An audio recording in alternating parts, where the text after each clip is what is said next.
الحمد لله نحمده ونستعينه ونستغفره ونعوذ بالله من شرور أنفسنا ومن سيئات أعمالنا. من يهده الله فلا مضل له ومن يضلله فلا هادي له، وأشهد أن لا إله إلا الله وأشهد أن محمدا عبده ورسوله. أما بعد، فأعوذ بالله من الشيطان الرجيم. بسم الله الرحمن الرحيم.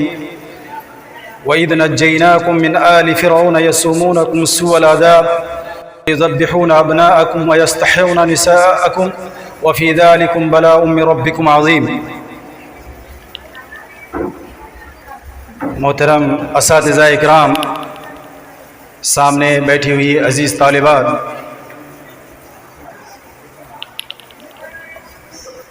ہندوستان کی آزادی اور اس کی تاریخ پر آپ سن ہی رہے ہیں اور آگے بھی سنیں گے. میں اس سلسلے میں بات نہیں کروں گا. دو تین باتیں: آزادی کی اہمیت اور آزادی کس چیز کا نام ہے، غلامی کس کو کہتے ہیں، اس پر قرآن حدیث کی روشنی میں دو چار باتیں کہوں گا. آپ بار بار سن رہے ہیں آزادی آزادی. آزادی کس چڑیا کا نام ہے؟ کوئی بتا سکتی ہے؟ ہاں، کس کا نام آزادی ہے؟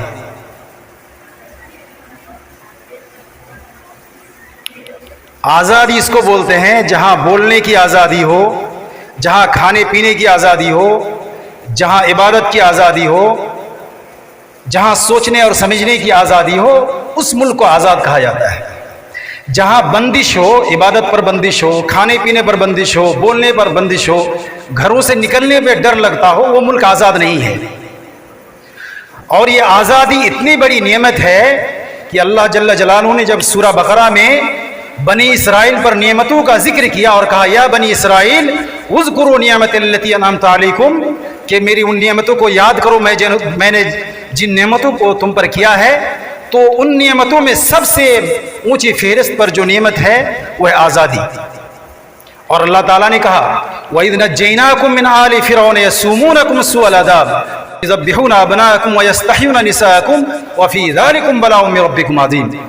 کہا کہ جب میں نے بنی اسرائیل کو فرعون سے اور ان کے لشکروں سے نجات دی، یہ بنی اسرائیل کے ساتھ کیا کر رہے تھے؟ اللہ رب العالمین نے کہا کہ ان کے مردوں کو قتل کرتے تھے اور ان کی بچیوں کو لونڈی بنا لیتے تھے. اور یہ لوگ وفی ذالک بلاء من ربکم عظیم، اور یہ اللہ تعالیٰ کی طرف سے بہت بڑی آزمائش تھی. اس سے پتہ چلا کہ غلامی بہت بڑا عذاب ہے، بہت بڑا عذاب ہے. اس کے بعد بہت ساری نعمتوں کا اسی صورت میں ذکر ہے، لیکن یہاں آزادی کو اللہ رب العالمین نے سب سے پہلے ذکر کیا. غلامی میں کیا ہوتا ہے؟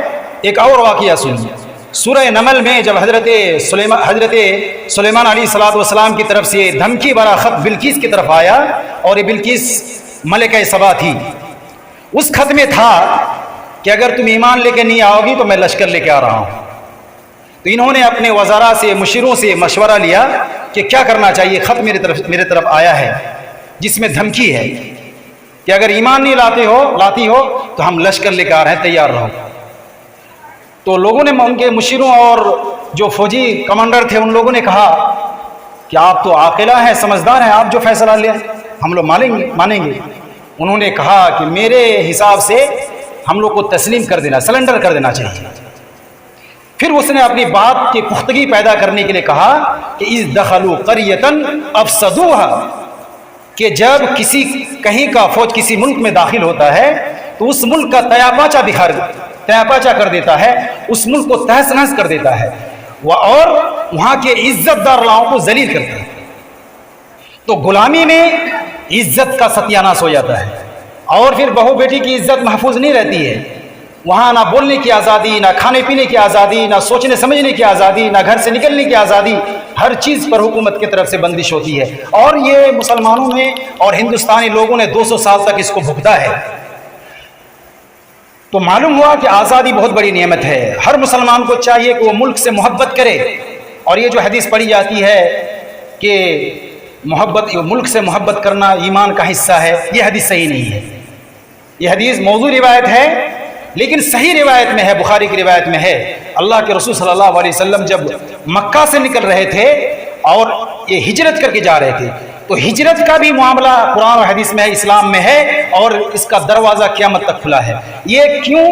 جس ملک میں عبادت کی آزادی نہ ہو، جس ملک میں اللہ تعالیٰ کی عبادت کی آزادی نہ ہو، وہاں کے مسلمانوں کو چاہیے کہ وہ ملک کو چھوڑ دے۔ وَأَرْضُ اللَّهِ وَاسِعَةٌ فَتُهَاجِرُوا فِيهَا، اس ملک سے نکل جانا چاہیے اور ایسی زمین میں چلی جانی چاہیے جہاں آزادی کے ساتھ اللہ تعالیٰ کی عبادت کی جا سکتی ہے۔ تو جب وہ مکہ سے نکل رہے تھے تو اللہ کے رسول صلی اللہ علیہ وسلم جب نکلے اور احد پہاڑ کی طرف رک کر کے کہا ھذا احد یحبنا ونحبہ، یہ احد پہاڑ ہے جس کی جدائی پر میں رو رہا ہوں، اور یہ پہاڑ بھی مجھ سے محبت کرتا ہے اور میں بھی اس سے محبت کرتا ہوں۔ تو یہ ملک سے محبت کرنا یہ ایک مسلمان کا فریضہ ہے، اور ایمان کا حصہ بھی آپ کہہ سکتے ہیں کہ اس ملک کے ساتھ آپ محبت کریں، اس ملک کے ساتھ وفاداری کریں۔ اور یہ بات بھی بتاؤں کہ یہ حکومت اللہ کی طرف سے ہے، جیسے کہ اللہ تعالیٰ نے کہا اللہم مالک الملک تؤتی الملک من تشاء وتنزع الملک ممن تشاء وتعز من تشاء وتذل من تشاء بیدک الخیر انک علی کل شیء قدیر۔ حکومت جاتی کیوں ہے؟ اس کی وجہ ہے کہ جب وہاں کے لوگ، چاہے وہ مسلمان ہو یا غیر مسلم ہو، جب ظلم کریں گے رعیت پر اور جب اللہ تعالیٰ کی شریعت کو نافذ نہیں کریں گے تو اللہ تعالیٰ ایسی حکومت کو مٹاتا ہے، چاہے وہ مسلمان کی حکومت ہو چاہے غیر مسلم کی حکومت ہو۔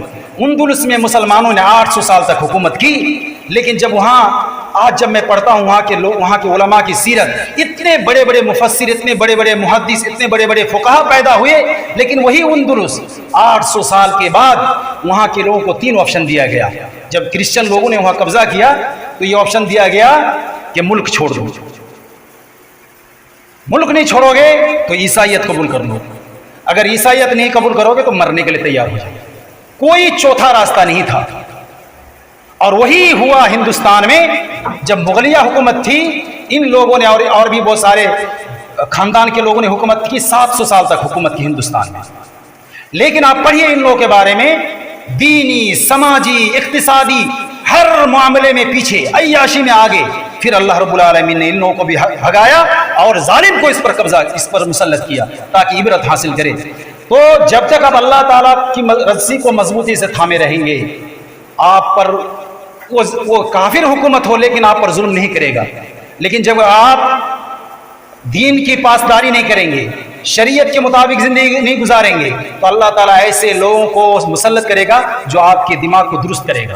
اور آج جو ہندوستان میں ہو رہا ہے، پھر بھی ہندوستان ایک آزاد ملک ہے اور الحمدللہ یہاں ہر چیز کی آزادی ہے۔ کچھ حوادث ہوتے رہیں گے، ہر ملک میں ہے، کچھ خرافاتی لوگ ہیں، بدماش ہیں، وہ ہر مذہب میں ہے، مسلمانوں میں بھی ہے، غیر مسلموں میں بھی ہے، لہٰذا اس سے کبیرہ خاطر نہیں ہونا چاہیے، بلکہ اپنے آپ کا محاسبہ کرنا چاہیے۔ یہی اللہ رب العالمین نے کہا وَلَا تَهِنُوا وَلَا تَحْزَنُوا وَأَنْتُمُ الْأَعْلَوْنَ إِن كُنتُم مُؤْمِنِينَ۔ اور سورہ نور میں اللہ رب العالمین نے کہا کہ تمہاری بادشاہت ہوگی، تمہاری حکومت ہوگی، تم پر کوئی قبضہ نہیں کر سکتا، مسلط نہیں ہو سکتا۔ کب؟ اِذْ يَعْبُدُونَنِي وَلَا يُشْرِكُونَ بِي شَيْئًا، جب تک تم اللہ تعالیٰ کی عبادت کرو گے اور اس کے ساتھ دوسروں کو شریک نہیں ٹھہراؤ گے۔ ہندوستان کا جائزہ لیجیے، جو لوگ آج ماتم کر رہے ہیں کہ اللہ تعالیٰ کی عبادت کرتے ہیں، شرک کر رہے ہیں، اتنے شرک کے اڈے ہیں اور اتنی بدعات و خرافات ہو رہے ہیں، اور جو پکے مسلمان ہیں، جو وہابی کہتے ہیں، سلفی کہتے ہیں، اہل حدیث کہتے ہیں، آپ ان کے گاؤں میں جائیے، کتنے لوگ نمازی ہیں، کتنے عورتیں نماز پڑھتی ہیں۔ ایسے لوگوں کا مسلمان ہونا نہ ہونا اللہ کے یہاں کوئی معنی نہیں رکھتا۔ نام کی مسلمان عبداللہ رہنے سے نہیں ہوتا، گوشت کھانے سے کوئی مسلمان نہیں ہو جاتا۔ لہٰذا اگر آپ اچھے ہیں تو اللہ تعالیٰ آپ پر اچھے لوگوں کو مسلط کرے گا، جو مہنگائی کو کم کرے گا، جو آپ پر ظلم نہیں کرے گا۔ لیکن اگر آپ اچھے نہیں ہیں، پکے مسلمان نہیں ہیں، تو آپ کی عقل کو ٹھکانے لگانے کے لیے اللہ تعالیٰ گاہ بگاہ ایسے لوگوں کو لائے گا جو آپ کے ایمان کو تازہ کرے اور آپ کو اللہ تعالیٰ کی طرف لوٹنے پر مجبور کرے۔ اللہ تعالیٰ سے دعا ہے کہ اللہ تعالیٰ ہم تمام مسلمانوں کو آزادی کے ساتھ اور یکجہتی کے ساتھ اور بھائی چارے کے ساتھ اس ملک میں رہنے اور ہم لوگ کا خاتمہ ایمان پر کرے۔ وآخر دعوانا الحمدللہ رب العالمین۔